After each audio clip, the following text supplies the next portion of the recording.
Hello friends, welcome back on my another reaction video. तो मैं प्रियंका आप सबके सामने हाजिर हुए एक और अनदर रिएक्शन वीडियो लेकर। आई होप कि मैं आपको ये मेरी अनदर रिएक्शन वीडियो बहुत अच्छी लगेगी। तो दोस्तों, आज का जो मेरा रिएक्शन वीडियो होने वाला है वो होगा इब्राहिम के ऊपर।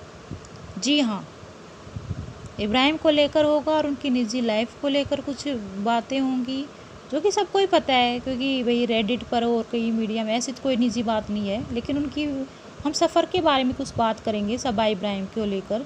उसमें कुछ एक दीपिका भी की किस्से हम सुनेंगे और शोएब की भी सुनेंगे। तो दोस्तों, अगर आप चैनल पर नए हैं तो चैनल को सब्सक्राइब ज़रूर कर लें और बेल आइकन को भी प्रेस कर लें। इससे क्या होगा कि जब भी मेरी कोई न्यू वीडियो आएगी ना, तो आपके पास नोटिफिकेशन आ जाएगा कि मैं आई हूँ। तो दोस्तों, हम बात करते हैं आज सबा इब्राहिम के बारे में। जी हाँ, उनका मोदा से भोपाल और भोपाल से लेकर मुंबई तक का सफ़र। तो मोदा तो है ही उनका जो एक कहते हैं ना पैतृक जगह, जो जहाँ से वो एक जन्मे हैं। फिर किसी सिलसिले में इनको आना पड़ गया था भोपाल, क्योंकि इनका ये कहना है कि भाई इनके फादर है ना बैंक में मैनेजर की पोस्ट पर थे, वहाँ पर जॉब करते थे, इसलिए उनको आना पड़ा भोपाल। तो भोपाल आना पड़ा तो लेकिन अब बहुत सारी किस्से, बल्कि ये वीडियो अभी कुछ फैब में ही कुछ किसी ने की थी, इससे रिलेटेड कुछ बातें, शायद इनके कोई रिश्तेदार या फिर कोई जान पहचान के होंगे। क्योंकि ये जो लुकी छुपी जो बातें होती हैं, जो निजी बातें होती हैं, वो किसी जानकार को ही पता होती हैं, किसी दूसरे को पता हो ही नहीं सकती। तो फ्रेंड्स, उनका ये कहना था कि इनके फादर ना वॉचमैन की जॉब करते थे, ना कि किसी मैनेजर की। और ये बातें रेडिट पर भी है। रेडिट आपको पता ही है, एक व्हाट्सएप ग्रुप है जहाँ पर गॉसिप होते हैं इब्राहिम फैमिली को लेकर। तो ये बातें वहाँ पर भी बहुत सारी उछली हुई हैं, ये बातें कि इनके फादर कोई भी बैंक में काम नहीं करते थे, बल्कि एक वॉचमैन थे। और जो ये सबा इब्राहिम है, तो सबा इब्राहिम को लेकर बहुत सारी किसी आप हमेशा इनसे इनकी फैंस पूछते हैं कि भाई आप अपनी लव स्टोरी कब सुना रहे हो, सन्नी और इसकी अफेयर्स वगैरह की। तो बहुत सारी और कुछ फिर इसके बातें में सबा इब्राहिम के बारे में बहुत सारी बातें की जाती हैं रेडिट के ऊपर कि भाई इनका ये ना किसी नॉन मुस्लिम से पहले अफेयर में थी। जो एक लड़का वो था नॉन मुस्लिम हिंदू लड़का था वो, लेकिन उसकी माँ नहीं चाहती थी कि भाई आगे कुछ बात बढ़े, क्योंकि जस्ट बिकॉज ऑफ की रिलीजन नहीं है, सेम नहीं है, तो आगे जाके पंगे होंगे। तो वो चीज़ किसी को भी अच्छी नहीं लगेगी।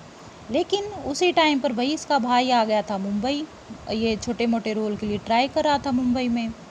अब जनाब जो हैं, तो जनाब का जो पाल रही थी ना, वो मैडम ही पाल रही थी उस टाइम पर। इनके पास ऐसा कोई खर्चा वर्चा नहीं था, मैडम के फ्लैट में रहते थे सब। और ये सारी की सारी जो मोदा मंडली है ना, इनका पूरा फैमिली आ गया था मुंबई, सब आना चाहते थे मुंबई। और ये सब मुंबई आए किसके बेस पर? मैडम के बेस पर। ये मैडम ही सारा खर्चा देती थी, इनके पास ऐसा कुछ नहीं था। जनाब को छोटे मोटे रोल, आपको पता है वो सीरियल आता था पलकों की छाँव में, सुमन वाला, तो उसमें दे रोल करता था प्रेम का। ये शोएब, ये तब की बात है, तब से इनका जो ये है ना, ये चला आ रहा था मैडम और जनाब का। और मैडम इनको पाल पोस रही थी भाई, मैडम की चलती थी। अब सारा कंट्रोल तो उसके हाथ में था, क्योंकि रुपये पैसे तो वहीं कमाती थी। जनाब का ये था कोई बड़ा सा रोल बनेगा, मिलेगा तो हीरो बन जाऊंगा और तभी करूंगा। लेकिन मुंबई जैसे शहर में तो पॉसिबल ही नहीं है। आपके छोटे मोटे रोल भी मिल जाएं तो वही बहुत बड़ी बात है ना। तो वो मिला रोल, ससुराल सिमर का भी तो बहुत ज़्यादा फेमस हुआ, और मेन कहानी तो वहीं से और आगे बढ़ी दोनों के बीच में। तो उनकी फिर और आगे बढ़ी, तो फिर हो गई शादी वादी हो गई। तो मैडम इन सब का खर्चा उठाती थी। और जो ये मोहतरमा है ये, और लेकिन उस हिंदू लड़के ने क्या कि ये यहाँ पर आ तो गई, फिर यहाँ पर उसका फिर औरों के साथ फिर ये कनेक्शन चालू हो गया सबा का। उस लड़के ने सुसाइड कर लिया था। ये एक डार्क सीक्रेट है इस सबा की पास्ट लाइफ का, जो कि भाई हमने देखो रेडिट पर देखा है सब कुछ, और सबको ही पता है, इसमें कोई निजी बात तो कोई है ही नहीं। और ये बचती है हमेशा अपनी लव स्टोरी सुनाने से, तो इसलिए बचती है ये। और जो ये कितनी अजीब सी थी तब, ये पहले थी ना तब, इसकी फ़ोटो आपने देखी हुई समुद्र किनारे, मैंने एक फ़ोटो देखी थी, इसकी बोहें जो है ना वो मिली हुई थी। वो इतनी भैंस जैसी अजीब सी मोटी सी थी, और कपड़ा भी इतना लो क्वालिटी का इसने पहना हुआ था, बिल्कुल ही लो पाउडरी टाइप क्वालिटी का पाउडर टाइप का कपड़ा, जो शायद गुजरात में तो बहुत ही सस्ता मिल जाता है, वो पहन के खड़ी थी।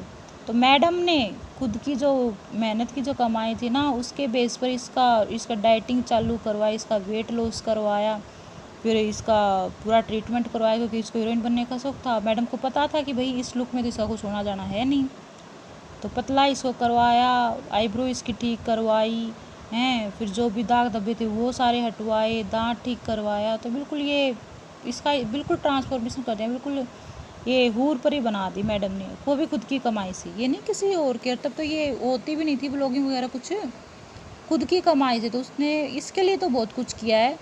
तो मैं तो कहती हूँ बिल्कुल ही नाशुक्री है अपनी भाभी को, तो ये बिल्कुल ही वो पता नहीं क्या ही अब शेड करने में रहती है, पर इसको ये नहीं पता कि यार जो भी है ना उसी की वजह से, इसका भाई और ये जो भी है उसकी वजह से है, और उसकी बल पर इसमें इतना कॉन्फिडेंस आया। क्योंकि अब दिखने में खुद को ही आप अच्छे नहीं लगेंगे ना, तो आप में वो कॉन्फिडेंस आ ही नहीं सकता।